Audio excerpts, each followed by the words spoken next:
Les vivants et les dieux, symboles et religions, par Michel Cazenave.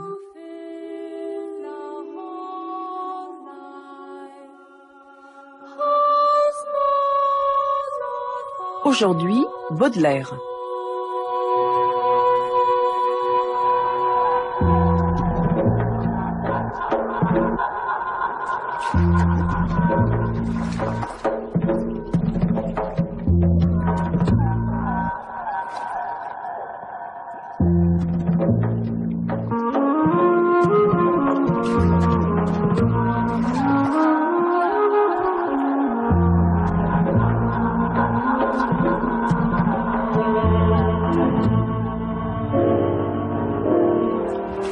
On se rappelle peut-être que Charles Baudelaire, au-delà de la réputation sulfureuse qui avait été la sienne sous le Second Empire au moment où il publie Les Fleurs du Mal, avait été désigné par un critique littéraire comme un Kamtchatka du romantisme.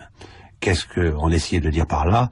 C'est que par rapport aux intuitions métaphysiques qui étaient celles du romantisme, celle d'une nature vivante, celle d'une coopération de l'homme avec cette nature, celle en même temps d'une existence de l'âme qui essayait de retrouver son Seigneur, Baudelaire, précisément, tous ces thèmes les avait amenés jusqu'au bout, si l'on peut dire, jusqu'au plus extrême de leur expression. Mais en même temps, il faut bien se rendre compte que Baudelaire était totalement pétri, si l'on peut dire, par la religion chrétienne, et en grande partie parce qu'il est convenu d'appeler l'ésotérisme chrétien. De ce point de vue-là, il serait assez facile de montrer comme il y a eu une très grande influence de quelqu'un comme Joseph de Maistre, celui qui écrivait au début du XIXe siècle, donc une très grande influence de Joseph de Maistre sur Baudelaire, à la fois dans la théorie, par exemple, de ce qu'on appelle la réversibilité, à la fois la réversibilité des péchés, mais la réversibilité des vertus, c'est-à-dire la manière dont l'héritage spirituel ou le bagage spirituel d'une personne peut passer à l'autre personne, ou même d'une certaine manière, comment de Joseph de Maistre, il a reçu le sens d'un certain sadisme, d'un certain masochisme, d'un point de vue psychique, qui sont comme l'héritage direct d'un certain nombre de réflexions, particulièrement dans les soirées de Saint-Pétersbourg, mais qui sont et un sadisme et un masochisme qui se présentent comme l'envers, en fin de compte, d'une impulsion mystique.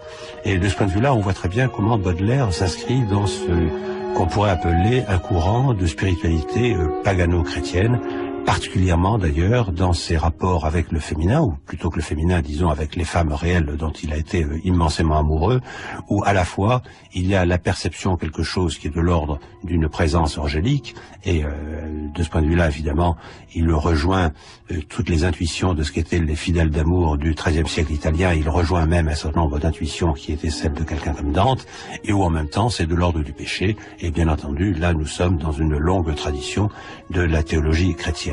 Et où donc il y a tout ce balancement, si l'on peut dire, entre le sens de ce qui serait de l'ordre du luxe, au sens étymologique du mot, et sans vouloir faire de jeu sémantique, de ce qui serait de l'ordre de la luxure.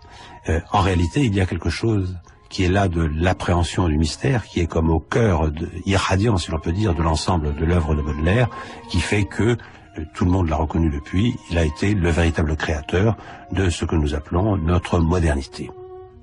Or, aujourd'hui, dans une publication extrêmement riche et extrêmement rare, nous est offert par Diane de Cellier tout un certain nombre de poèmes les plus profonds de Baudelaire, avec les accompagnants et leur donnant sens, le choix d'illustrations de peintres symbolistes ou décadents, des peintres comme Félicien Robes ou Gustave Moreau ou Odilon Redon, pouvant aller en réalité jusqu'à des expressionnistes comme Ensor ou Munch, ou même des peintres que généralement on classe plutôt du côté de la sécession ou du nouvel esprit viennois tel qu'on le connaissait au début du XXe siècle, et je pense évidemment à quelqu'un comme Gustav Klimt. Donc en réalité, c'est une sorte de regard nouveau que nous voudrions jeter sur Baudelaire, non pas en le prenant sous l'angle de l'analyse littéraire, mais beaucoup plus sur ce qui le transportait de cette mysticité tout à fait nouvelle, tout à fait renouvelée, si l'on peut dire, par rapport à ce que l'on connaissait, par ce déchirement spirituel et charnel en même temps qui est le sien, et de ce qui l'ouvre, en quelque sorte, dans notre modernité, précisément, d'une spiritualité nouvelle, d'un nouvel apport, d'un nouvel accès à cette spiritualité, qui n'a certainement pas fini de faire sentir ses effets, et d'où, dans même ce que l'on appelle aujourd'hui le marché du spirituel, nous en sommes, d'une manière ou d'une autre, les héritiers. Encore s'agit-il de savoir, évidemment, si nous en sommes les héritiers légitimes ou pas. Et pour nous accompagner dans cette réflexion à la fois sur Baudelaire et sur le milieu qui l'entoure, et sur tous les prolongements qu'on en trouve du point de vue des arts plastiques, nous avons avec nous aujourd'hui Jean-David Jumeau-Lafont, historien d'art et spécialiste précisément de la peinture symboliste.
Est-ce que le symbolisme existe en tant que tel?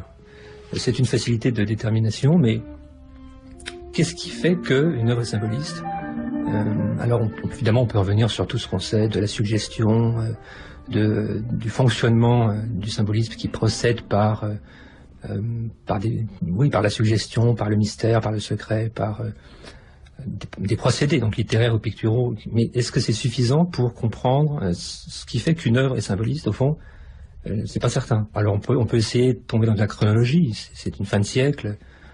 C'est le rejet du matérialisme, évidemment. C'est le rejet de l'académisme littéraire ou pictural.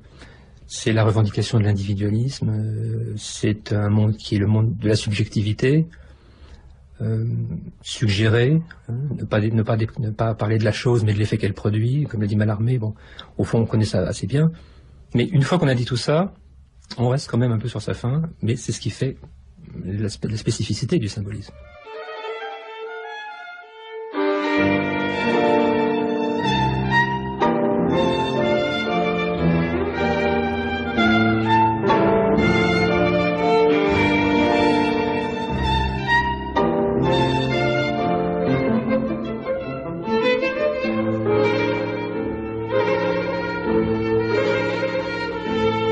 Si on essaie de cerner un peu les choses, est-ce qu'on ne peut pas déjà avancer que dans le symbolisme, fût-ce même non défini d'une manière précise, il y a quand même le mot de symbole, et que le symbole par définition suppose une réalité, je dirais, physique, sensible, matérielle, une réalité d'ici, qui renvoie à un autre type de réalité.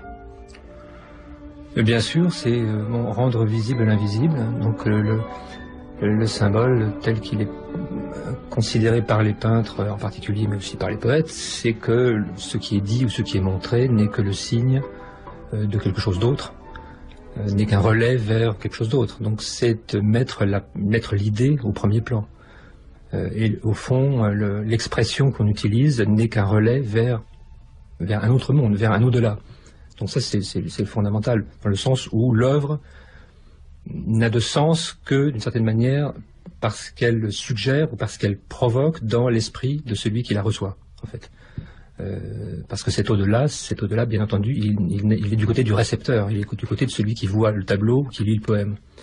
Donc l'œuvre d'art elle-même n'est qu'un moyen de suggérer cet au-delà, cet invisible, cet imaginaire qui est au fond singulier à chacun et qui fait qu'une œuvre symboliste a une répercussion qui est différente en fonction de celui qui l'aperçoit, qui la regarde ou qui la lit.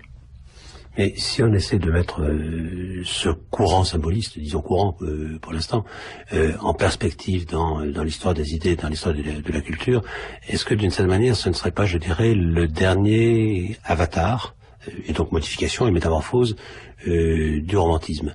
Je veux dire par là, je pense à quelqu'un comme Villiers de l'Isle-Adam, qui se réfère clairement tout le temps à l'œuvre de Hegel. Vous avez parlé de Mallarmé. Mallarmé, on le sait, était un grand lecteur de Coleridge avec son imagination créatrice, son imagination platonicienne d'une certaine manière. Et donc on a l'impression que c'est le romantisme, je dirais, peut-être pas tellement le romantisme français que le romantisme anglais et allemand, poussé jusqu'à leur bout, en quelque sorte. Poussé jusqu'à leur bout et dépassé. Oui, effectivement, dans la mesure où on le voit bien avec Baudelaire, la façon dont Baudelaire perçoit le romantisme, parce que le romantisme est aussi une libération et une revendication de l'individu, mais les symbolistes vont au-delà dans le sens où le romantisme est peut-être encore trop lié à, en tout cas dans les arts, à une dimension narrative. Le romantisme fait appel quand même à un répertoire théâtral, d'une certaine manière, qui est encore assez, je dirais pas conventionnel, parce que c'est pas le mot, mais il y a quand même une logique d'une certaine narration, d'un certain répertoire. Les symbolistes intériorisent au fond. L'image romantique est encore une image extérieure, une image entre guillemets décorative, sans que ce soit péjoratif. Avec le symbolisme, cet imaginaire est intériorisé et on quitte le côté justement échevelé entre guillemets du romantisme pour atteindre à un voyage qui n'est plus le voyage dans la tempête, mais qui est vraiment une tempête intérieure, qui est le voyage vers l'intériorité.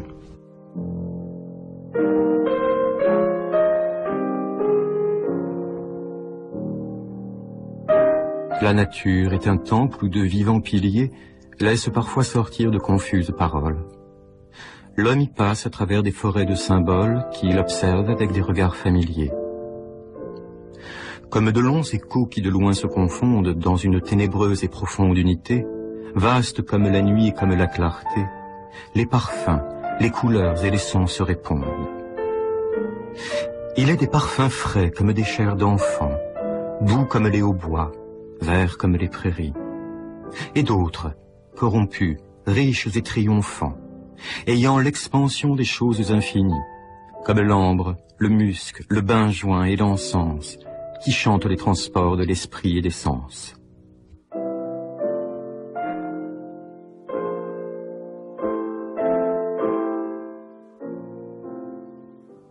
Lorsque vous mettez en correspondance tout un certain nombre de tableaux avec l'œuvre de Baudelaire, est-ce que d'une certaine manière vous avez essayé de vous mettre, je dirais, dans l'esprit même du symbolisme? Parce que je pense évidemment au grand poème de Baudelaire, les correspondances. Alors les correspondances, c'est les correspondances entre les sons, les couleurs, etc., etc. Mais de dire qu'il y a finalement aussi en même temps correspondance entre tous les arts. Correspondance entre tous les arts, oui, sans aucun doute. Et puis bon, les synesthésies, la grande ambition de l'art total, etc. Mais comment faire fonctionner ces correspondances? Parce qu'on en parle beaucoup, mais en fait c'est extrêmement complexe et à analyser et à mettre en œuvre encore plus. Donc c'est vrai, dans un livre comme celui-ci, ce sont des choix purement subjectifs, mis en relation d'un poème avec une image qui n'a pas été conçue pour ce poème. C'est un problème. Baudelaire n'a pas été illustré de son vivant, au fond, à part peut-être le frontispice des épaves de Rops. Il a été illustré assez abondamment ensuite. Est-ce que ces illustrations sont convaincantes? Pas toujours, au fond. Est-ce que justement le fait de choisir des œuvres qui n'ont pas été conçues pour illustrer les textes ne fournit pas une illustration plus satisfaisante des poèmes de Baudelaire?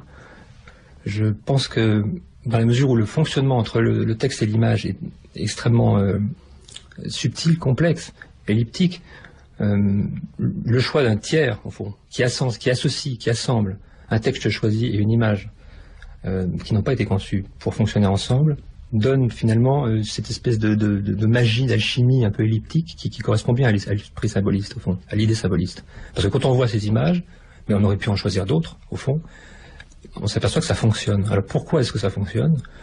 Parce qu'il y a justement dans le symbolisme cette polysémie, cette ouverture qui fait que le poème ou le tableau peut avoir de nombreux sens différents.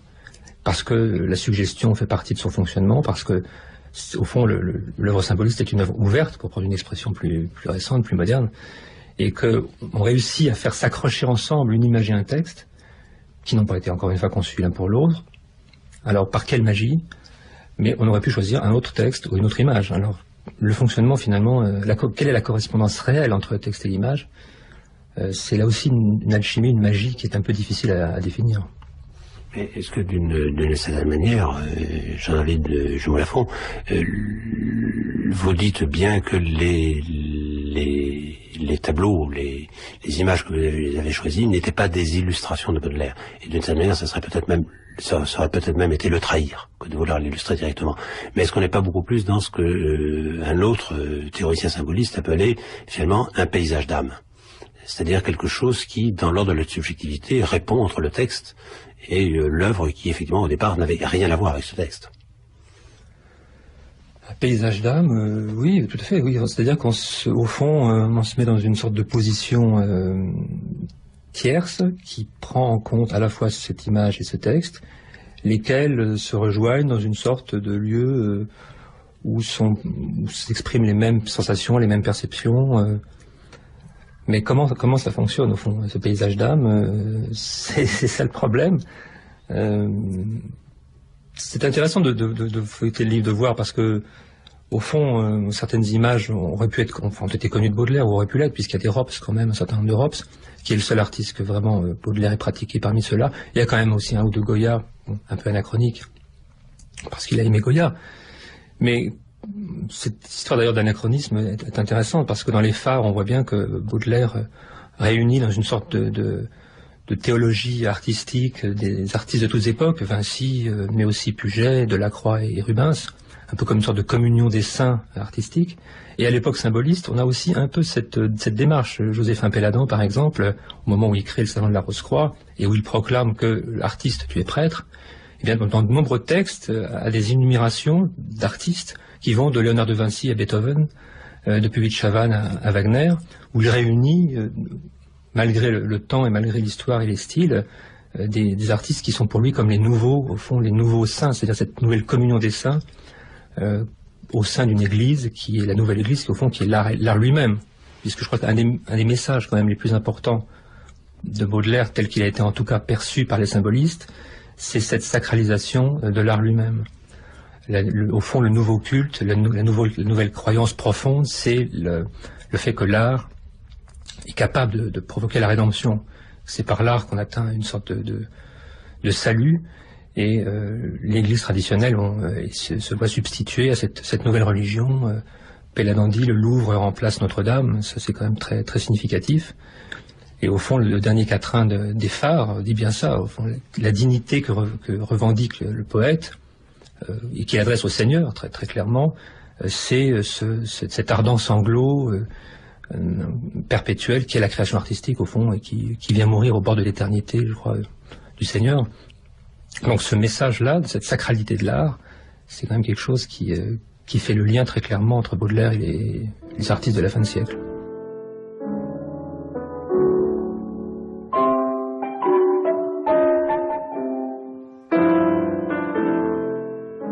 Rubens, fleuve d'oubli, jardin de la paresse, oreiller de chair fraîche où l'on ne peut aimer, mais où la vie afflue et s'agite sans cesse, comme l'air dans le ciel et la mer dans la mer. Rembrandt, triste hôpital tout rempli de murmures, et d'un grand crucifix décoré seulement, où la prière en pleurs s'exhale des ordures, et d'un rayon d'hiver traversé brusquement. Michel-Ange, lieu vague où l'on voit des Hercules se mêler à des Christ, et se lever tout droit des fantômes puissants qui dans les crépuscules déchirent leur suaire en étirant leurs doigts. Goya, cauchemar plein de choses inconnues, de fœtus qu'on fait cuire au milieu des sabbats, de vieilles au miroir et d'enfants toutes nus pour tenter les démons ajustant bien leurs bas. Ces malédictions, ces blasphèmes, ces plaintes, ces extases, ces cris, ces pleurs, ces tédéums, sont un écho redit parmi le labyrinthe. C'est pour les cœurs mortels un divin opium.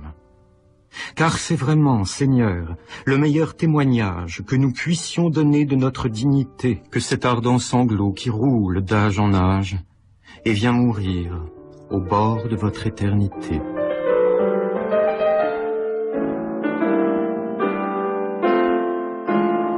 Lorsque vous parlez de sacralité de l'art, là aussi, est-ce qu'on n'est pas, je dirais, à l'extrême pointe d'un certain mouvement parce que on voit bien comment dans une certaine tradition, on va se cantonner à la France pour l'instant, mais dans une certaine tradition, on avait repris la théorie platonicienne selon laquelle le poète ou l'artiste était inspiré par les dieux, en fin de compte, bon, toute la Renaissance, Ronsard, etc. Et puis il y avait cette idée, ce qui était celle du romantisme, celle de Hugo, dans laquelle le poète était le nouveau prophète, en fin de compte. Et on a l'impression là qu'on arrive jusqu'au bout, simplement ce n'est plus le poète, c'est, je dirais, l'artiste. D'une manière générale, que ce soit l'artiste du verbe, ou que ce soit l'artiste des couleurs ou des formes, qui est le nouveau prophète, parce que d'une certaine manière aussi, il a accès précisément à un autre type de réalité que la réalité triviale dans laquelle nous habitons. Oui, le nouveau prophète, le truchement vers c'est-à-dire qu'il y a une dimension élitiste très nette chez les artistes de la fin de siècle qui se considèrent comme des élus et qui ont accès effectivement au monde spirituel. Le lien entre l'art et la spiritualité prend toute sa dimension. On pense aux nabis par exemple, au groupe des nabis très, très clairement, qui veut dire prophète. Les artistes se proclament eux-mêmes détenteurs d'un savoir, d'une communication avec des vérités supérieures qu'ils transcrivent en images ou en texte. Et par là même, d'une certaine manière, paradoxalement, à la fois ils se coupent de la société en se restreignant dans une sorte de cénacle ésotérique. Les liens des symbolistes avec l'ésotérisme sont nombreux. Mais en même temps, la dimension de prophète, celui qui annonce, parce qu'il y a beaucoup de côtés prométhéens, au fond, même messianiques chez les symbolistes de la fin du siècle, y compris dans leurs engagements sociaux. Il y a une contradiction, à la fois ce côté restrictif du cénacle élu, et en même temps de celui qui veut annoncer, communiquer, au fond, parce qu'il y a des volontés chez les symbolistes, souvent, de communiquer avec les masses. Donc ça, c'est un grand problème. Certains symbolistes ont été aussi des artistes religieux. Bon, il y a des exemples d'artistes qui ont eu des convictions profondes, etc. Mais d'une manière générale, c'est vrai qu'il y a une sorte d'évacuation du religieux au profit d'un sacré qui est nouveau. On pourrait dire par exemple que Baudelaire, qui est déjà un voyant, au fond est quand même encore un croyant. Tandis que les symbolistes seront des voyants, mais ne sont plus vraiment des croyants. Bon. Et ils ne croient même plus toujours en ce pouvoir de l'art, finalement. Parce que quand on pense à des esseintes utilisent à recours à la peinture, à la musique, au parfum et à tous les artifices que Baudelaire aurait tout à fait certainement apprécié pour aller vers ce surnaturalisme, pour aller vers cette façon d'échapper au réel. Bon. Mais c'est une tentative qui échoue. C'est une tentative dont le côté expérimental échoue. Et à la fin, il y a ce désespoir décadent. Donc on peut dire quand même qu'il y a une ambiguïté chez les symbolistes. Il y a à la fois cette revendication d'une nouvelle sacralité qui est celle de l'art lui-même, et là on annonce quand même les avant-gardes par des fonctionnements. Et un Breton sera le pape du surréalisme, c'est pas par hasard. Le fonctionnement des avant-gardes sera calqué sur des modèles un petit peu je dirais pas de propagande, mais de manifestes religieux. Et en même temps, il y a cette quête qui apparaît quand même désespérée, puisque parfois elle aboutit à l'échec. Et au fond, le symbolisme est une période courte, transitoire, qui se terminera, bon, comme on sait, on dit que le 19e siècle se termine en 14, c'est un peu ça qui se passera pour eux. En tout cas, les artistes vivront ça comme une sorte de parousie ratée, en tout cas de désastre final. Donc, encore une fois, une position ambiguë, enfin, très difficile.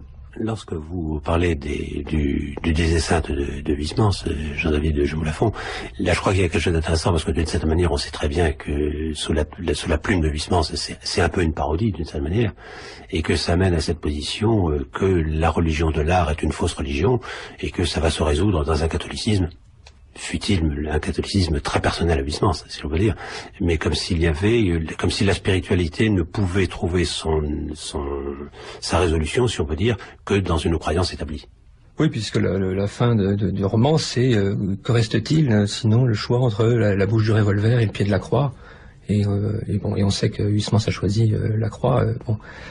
Donc oui, c'est une façon de nous dire que cet art, dont évidemment les images qui nous sont présentées dans un rebours sont extrêmement, atteignent à l'excès, puisque bon, mais que cet art ne peut pas remplacer le vrai Dieu, comme vous le dites, et cette spiritualité est une spiritualité de remplacement.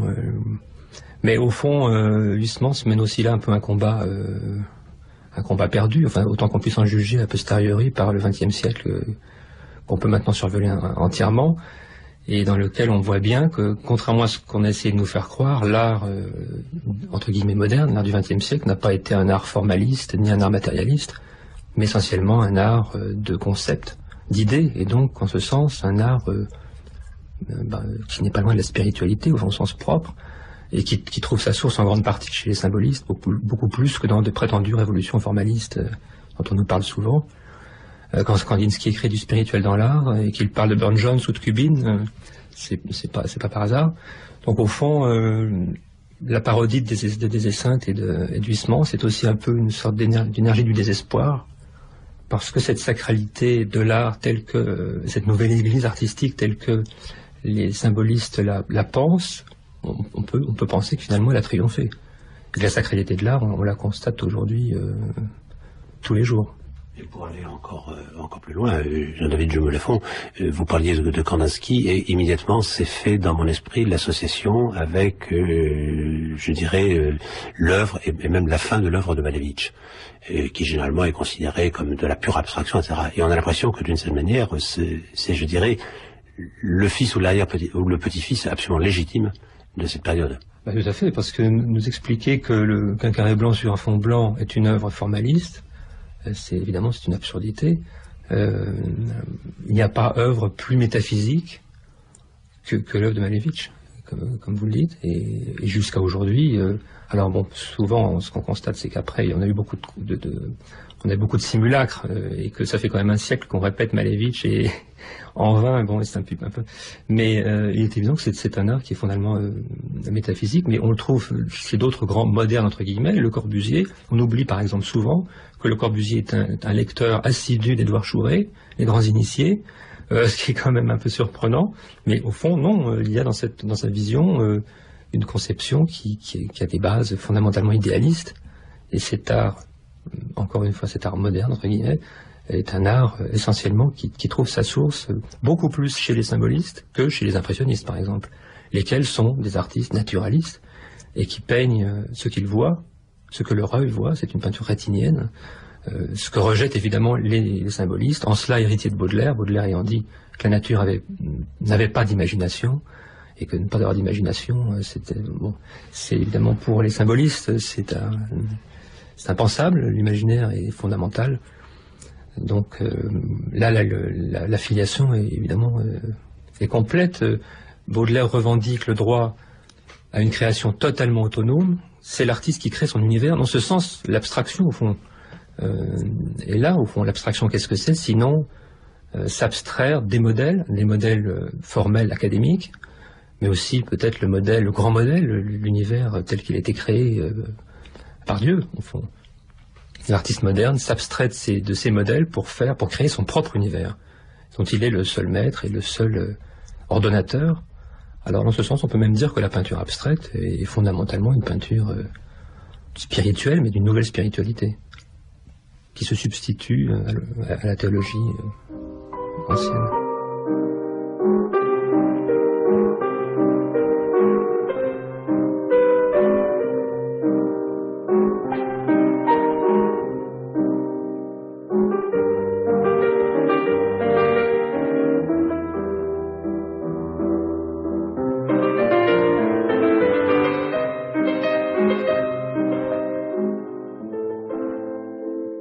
Voici venir les temps où, vibrant sur sa tige, chaque fleur s'évapore ainsi qu'un encensoir. Les sons et les parfums tournent dans l'air du soir, valse mélancolique et langoureux vertige. Chaque fleur s'évapore ainsi qu'un encensoir. Le violon frémit comme un cœur qu'on afflige, valse mélancolique et langoureux vertige. Le ciel est triste et beau comme un grand reposoir. Le violon frémit comme un cœur qu'on afflige, un cœur tendre qui hait le néant vaste et noir. Le ciel est triste et beau comme un grand reposoir. Le soleil s'est noyé dans son sang qui se fige. Un cœur tendre qui hait le néant vaste et noir, du passé lumineux recueille tout vestige. Le soleil s'est noyé dans son sang qui se fige. Ton souvenir en moi luit comme un ostensoir.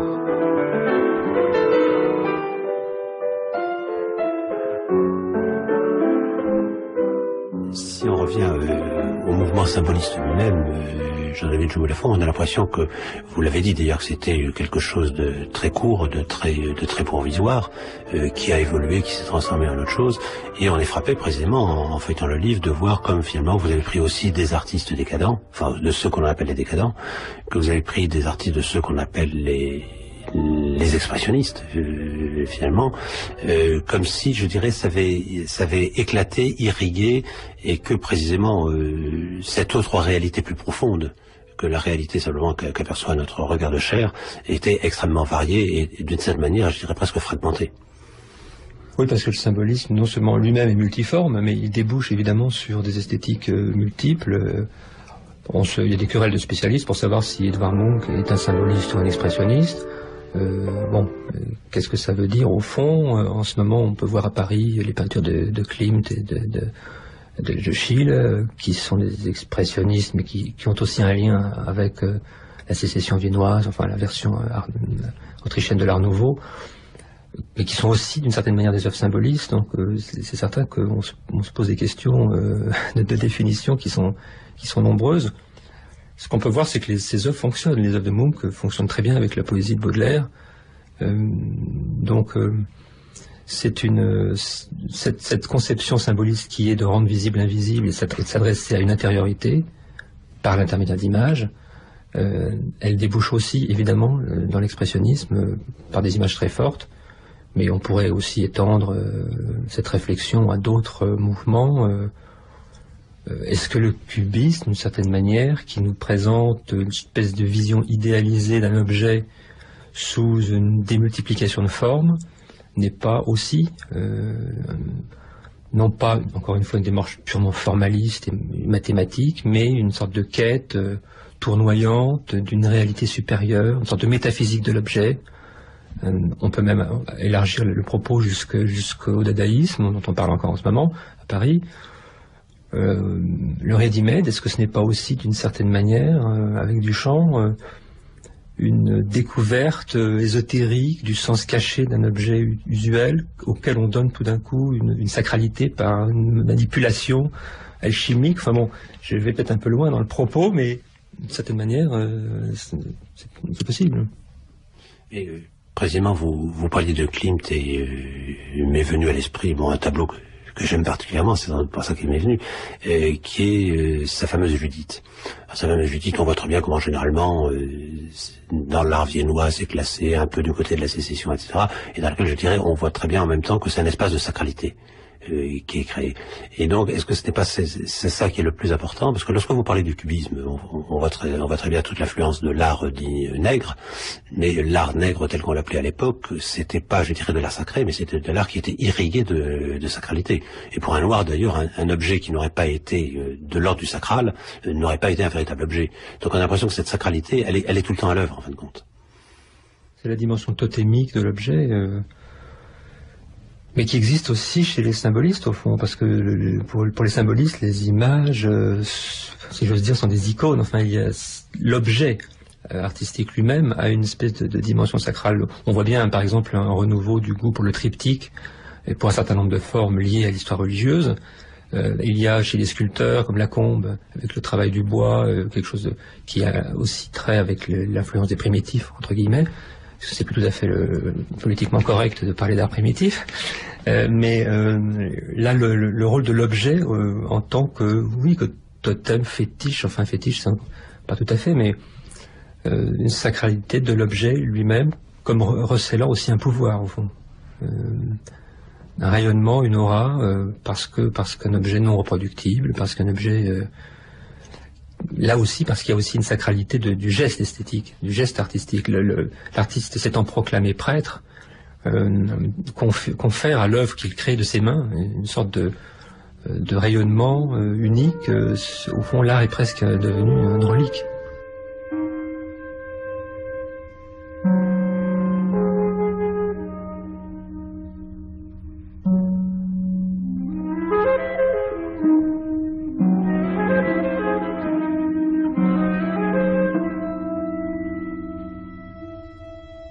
Si on revient un peu de l'ère proprement dit, je dirais il est difficile quand même de le comprendre si on ne se rappelle pas qu'il était qu'il était encore chrétien, en fin de compte, mais en même temps on a l'impression qu'il est au début de tout un processus, parce que il est chrétien, mais enfin bon, le ciel est très présent, mais je dirais que les enfers sont aussi très présents. Nous avons ce sens du péché extrêmement fort, nous avons ces litanies de Satan, en fin de compte, comme si c'était le christianisme en bout de course, en fin de compte, qui précisément va éclater et relibérer les appétences, je dirais, de sacralité en l'homme.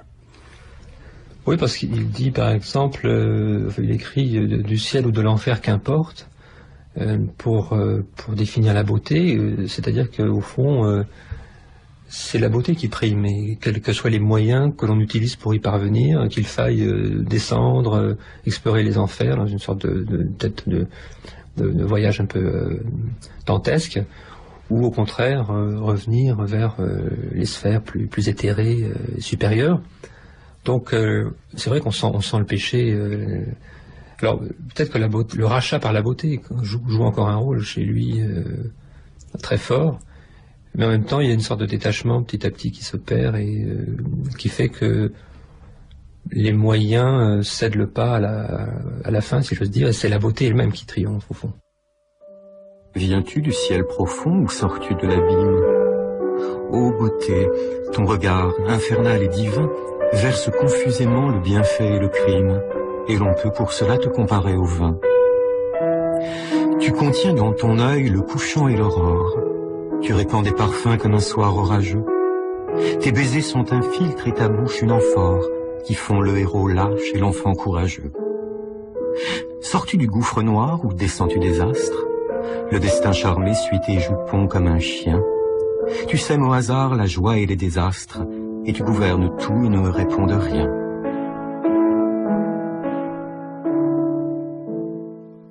On a souvent entendu dire ou vu écrire, Jean-David Joux-Lafont, que l'art moderne avait oublié ce qu'était l'art sacré. Et on voit très bien d'ailleurs pourquoi on dit ça, c'est-à-dire que c'était en fin de compte cette idée, il n'a pas construit d'église, il n'a pas peint d'images pieuses, etc. Enfin, sauf Ronchamp de Le Corbusier ou un certain nombre de réalisations, je dirais, quand même minoritaires. Et est-ce que ce n'est pas dû simplement au fait que le religieux, on le ramène à des formes connues, je dirais à des formes traditionnelles, et est-ce qu'en réalité, l'art moderne n'est pas un art, mais alors justement dans cette filiation baudelairienne, si on peut dire, dans cette filiation symboliste, n'est pas un art profondément sacré, mais d'un autre type de sacré que celui auquel nous étions culturellement habitués. Très exactement. Je crois que à partir du moment où l'art, c'est-à-dire que l'Église est toujours là. Bon, et puis on peut citer d'autres exemples, Manessier, etc. Mais l'art étant sa propre religion, jusqu'à l'excès d'ailleurs, il ne se manifeste plus dans les lieux du religieux, parce qu'il a opéré une sorte de glissement vers ses propres lieux, au fond. Et quand on voit des files d'attente devant le Grand Palais ou devant Beaubourg, c'est un peu, je pousse un peu le propos, mais ce sont un peu les grands-messes d'aujourd'hui, au fond, hein, et dont les fidèles sont d'ailleurs, me semble-t-il, beaucoup plus dociles que les fidèles des églises traditionnelles. On leur montre les œuvres dans un écrin avec une sorte de... Bon, au fond, tous les procédés extérieurs du religieux se sont transportés dans le musée. Mais c'est annoncé dès la fin du XIXe siècle, parce qu'on voit avec l'action de Joséphin Péladan, dont on a beaucoup ri, dont on se moque beaucoup, mais qui est un personnage très intéressant. Il y a chez lui, dans la façon dont il organise ses salons, avec la propagande, les affiches, les concerts, vraiment le mode de fonctionnement de ces salons. On est devant très exactement toutes les manifestations qu'on va connaître au XXe siècle, les manifestes artistiques, les expositions, etc. La façon dont c'est organisé, c'est très exactement ça. Et Péladan fait jouer de l'orgue, met de l'encens dans les salons, accueille les visiteurs avec une robe très sacerdotale. Bon, au fond, aujourd'hui, nous connaissons tous des artistes qui ont une posture assez pontifiante et qui, de manière superficielle ou beaucoup plus profonde, fonctionne sur un mode qui est assez sacerdotal, finalement, mais plus profondément encore. C'est évident que lorsqu'on voit les masses se précipiter dans les musées, devant les œuvres qui sont présentées comme des icônes sur des murs blancs, mises en valeur avec tous les procédés qu'on connaît, On est dans l'encens et dans l'encensoir, de l'auto-proclamation religieuse, c'est évident. D'une certaine manière, Jean-David Jumeau-Lafont, vous nous parlez du Sarpe et la dent, mais la fin du 19e siècle, c'est aussi en Angleterre la Golden Dawn, c'est aussi la théosophie, etc. Donc on voit très bien qu'il y a tout un arrière-fond ésotérique, si on peut dire, enfin ce que Freud va appeler l'occulte, d'une certaine manière, dont on est quand même frappé de voir qu'il est très prégnant aujourd'hui, finalement, dans les mentalités, et où en même temps tous les sociologues d'aujourd'hui, parlant de la quête spirituelle des gens, disent que c'est dans l'ordre de la subjectivité, de l'individu qui cherche sa propre voie, etc. Et on a l'impression que d'une certaine manière, Baudelaire, alors là, en première source, si on peut dire, mais la sensibilité symboliste, je vais me servir de cette expression, la sensibilité symboliste l'annonce l'annonce assez clairement, d'une certaine manière, à travers précisément ce culte de la subjectivité du sujet se reconnaissant seul comme trouvant quel est son au-delà. Oui, parce que cette création d'un univers qui est singulier à l'artiste et dont il est le seul maître, on a un exemple qui pourrait paraître caricatural, mais qui est au fond un peu amusant, qui est celui d'Éric Satie. Et Éric Satie, un peu en imitant Péladan, il faut le dire, crée sa propre église, l'église métropolitaine d'art de Jésus conducteur, dont il est le seul membre. Et en dépit du fait que dans ses manuscrits, on a découvert une nomenclature qui est quasiment surréaliste, ou même à l'après-Vert, dans laquelle sont énumérées toutes les catégories de frères, de parciers, etc., avec leurs ornements, leurs costumes. Mais donc c'est évidemment poussé à l'extrême, mais au fond c'est très révélateur. L'artiste crée son univers, sa foi, sa religion, son idéal, son but, son imaginaire. Il les tourne sur lui-même, au fond. Il est seul à pouvoir se reconnaître dans cet art. Donc, il y a un enfermement, au fond. Cet individualisme qui triomphe, crée certes une esthétique très, très forte, très poignante, parce que l'artiste s'y livre, comme sans doute jamais il ne s'y est livré jusque-là. Mais la question qui est posée, c'est celle de la communication. Une église, théoriquement, est quelque chose qui réunit des individus, sinon dans un culte, au moins dans une foi. Lorsque les églises sont totalement individuelles et qu'elles se multiplient simultanément et parallèlement, est-ce qu'on n'est pas dans une esthétique de la schizophrénie et de la perte, au fond? Oui, c'est certainement quelque chose qui est en germe, en tout cas chez les symbolistes, et qui se développe au XXe siècle. Et aujourd'hui, bien sûr, comme vous le dites, très justement, chacun cherche sa religion, ou sa version d'une religion existante, avec les bouddhismes de pacotille et les sectes en tout genre. Peut-être, on dit que les fins de siècle se ressemblent. Bon, c'est une généralité, mais qui sait.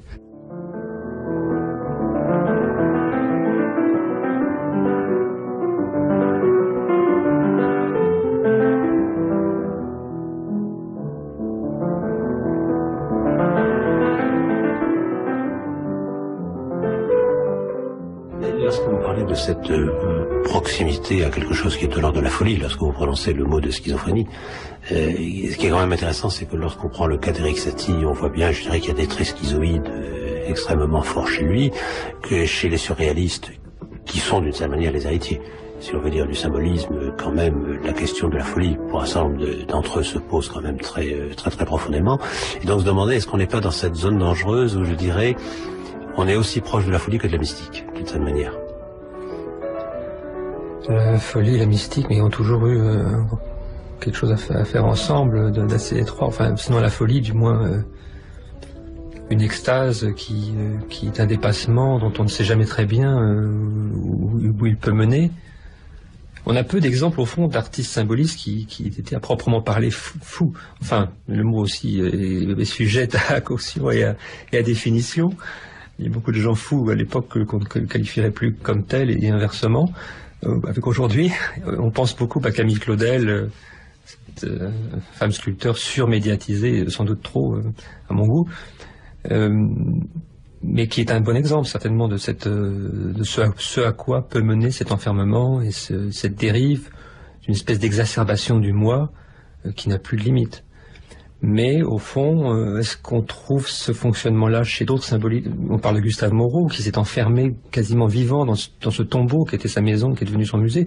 Mais Moreau n'était pas fou, peut-être un peu maniaque simplement, mais probablement a-t-on plus souvent le spectacle chez les symbolistes éventuellement d'une folie qui est un jeu avec la folie, mais qui n'est pas une vraie folie.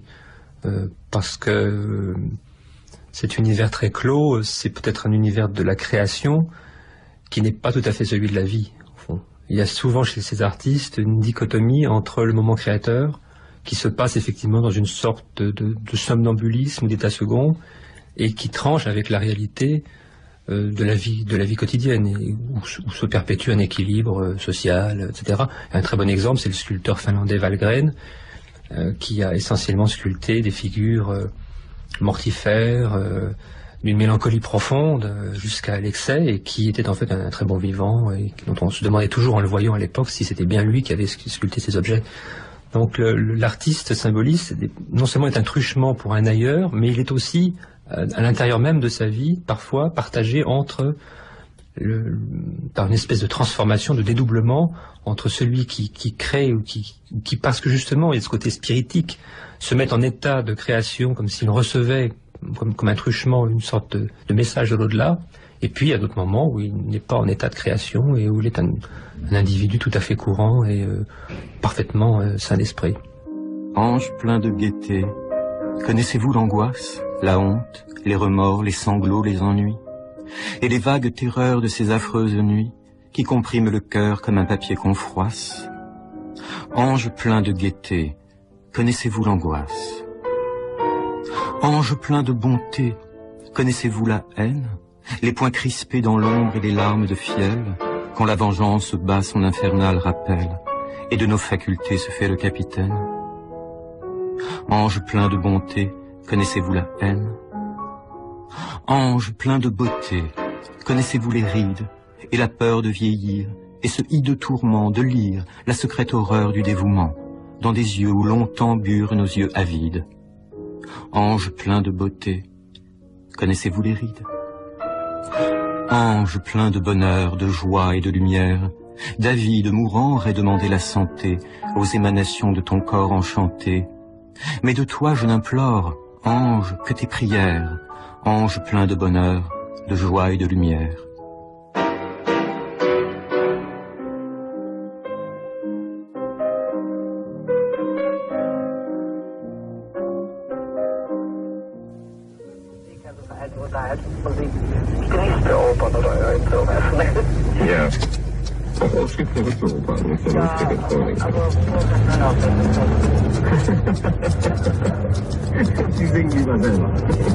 Pour le 8 avenue Kennedy, restaurant La Bûcherie.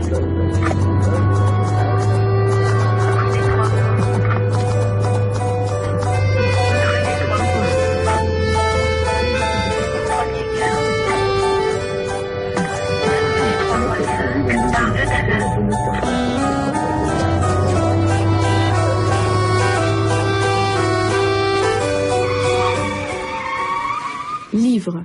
On pourrait sans aucun doute prolonger la réflexion que nous venons d'avoir autour de la figure, autour de l'œuvre de Baudelaire et en même temps de tous ces peintres symbolistes ou décadents que nous venons d'évoquer par l'ouvrage qui vient de paraître de Max Milner, L'Envers du visible, aux éditions du Seuil.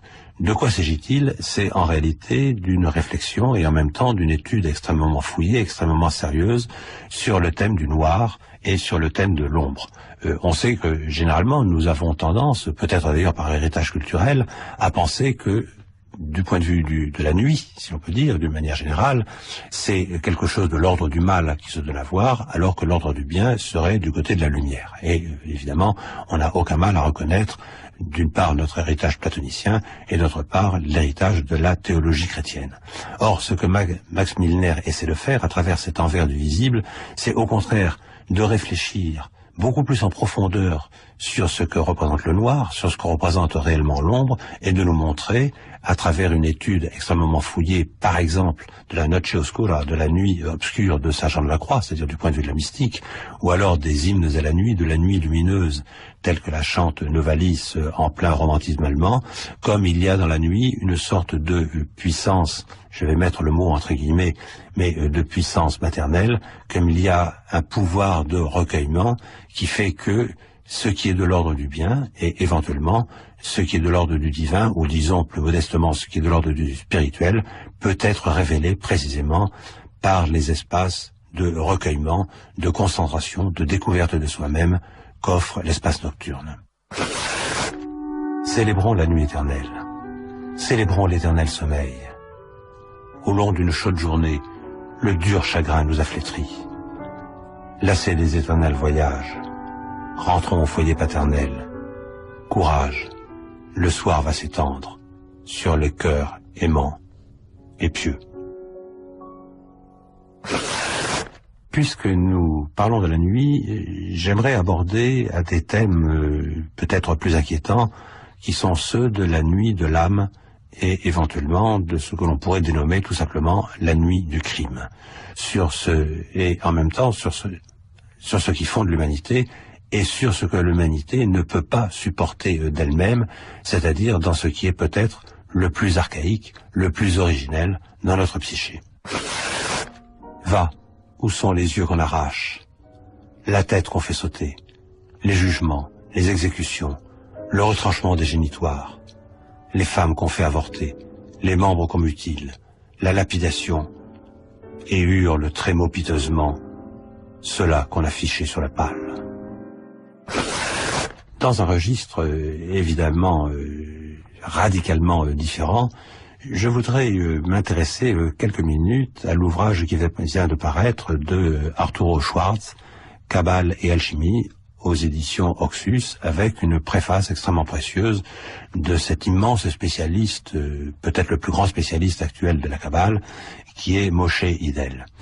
Car qu'essaie de montrer Arturo Schwarz, dont on sait que cela fait des dizaines d'années qu'il réfléchit précisément et à la fois sur la Kabbale et à la fois sur l'alchimie, c'est que, contrairement à une thèse qui a été très répandue en son temps, c'est-à-dire surtout dans l'entre-deux-guerres ou après la Seconde Guerre mondiale, c'est qu'il y a des liens extrêmement profonds entre l'activité de la méditation de la Kabbale en tant que processus mystique, en tant que processus de transformation de soi afin de s'offrir à l'Ein Sof, au Seigneur innommable, au Seigneur au-delà de toute représentation, et en même temps l'œuvre de l'alchimie qui, au-delà de son pur aspect opératoire, au-delà de son aspect pré-scientifique, était d'abord, nous l'avons redécouvert au long du XXe siècle, une œuvre de travail sur soi-même, et était, telle que d'ailleurs l'ont toujours compris les Arabes par exemple, une alchimie spirituelle. Il essaie de montrer que non seulement au-delà de liens certainement concrets et historiques entre l'œuvre alchimique d'une part et l'œuvre de la Kabbale de l'autre, il y a comme la mise en scène, ou plus exactement comme la mise en œuvre d'un certain nombre de structures de l'esprit humain, de structures de la psyché humaine, que l'on retrouve à l'identique dans leur finalité, dans leur sens, dans leur orientation entre la Kabbale et l'alchimie, c'est-à-dire ce secret précisément de la métamorphose de l'homme par rapport à sa condition naturelle et son ouverture précisément à ce qui est de l'ordre de ce qui le dépasse de toutes parts, son ouverture par rapport à l'inconnaissable, ou ce que, dans certaines disciplines, on appellerait le réel, avec un grand R majuscule. La sagesse parle. Le Seigneur m'a créé au commencement de son action, antérieurement à ses œuvres, dès l'origine des choses. Dès les temps les plus anciens, je fus formé, tout au commencement, bien avant la naissance de la terre. Et quand Dieu traça un cercle autour de la surface de l'abîme, quand il imposa à la mer ses limites, et qu'il fit les fondements de la terre, alors j'étais à ses côtés, dans un enchantement perpétuel, goûtant en sa présence des joies sans fin. Et puisque, avec Arturo Schwarz, nous avons abordé au rivage de la méditation métaphysique, pour ne pas dire purement et simplement de la méditation mystique, je voudrais terminer en signalant la réédition aux éditions Arquet d'un texte qui était devenu introuvable, mais un texte extrêmement précieux de Ananda Coomaraswamy, Les symboles fondamentaux de l'art bouddhiste, dans laquelle il essaie de montrer quelle est la fonction du symbole, précisément, au-delà de ce qui est de l'ordre de l'impermanence.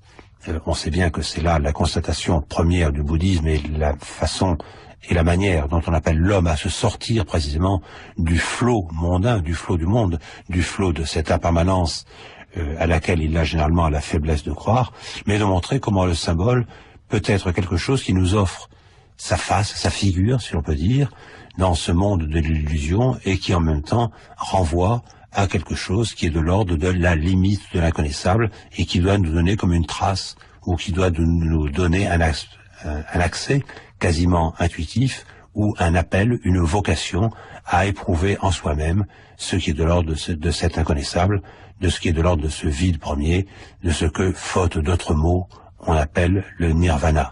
En rappelant que nirvana, en sanskrit ancien, c'est la négation de l'ana, c'est la négation du souffle, c'est la négation de l'âme, c'est la négation de l'esprit dans son aspect positif, c'est-à-dire précisément cette reconnaissance qu'on ne peut rien dire de la réalité ultime, sinon précisément d'une manière symbolique, à travers des phénomènes, à travers des images, à travers des paroles qui dévoilent cette réalité et qui, au même moment qu'ils la dévoilent, la voilent définitivement. L'axe de l'univers coïncide également avec le Shiva Lingam du feu dressé des Indiens, depuis les fondations de la terre jusqu'au plus haut du ciel. Cet axe passe traditionnellement par le mont Meru, mais au vrai, il n'est nulle part, comme on pourrait dire aussi bien que partout on le trouve.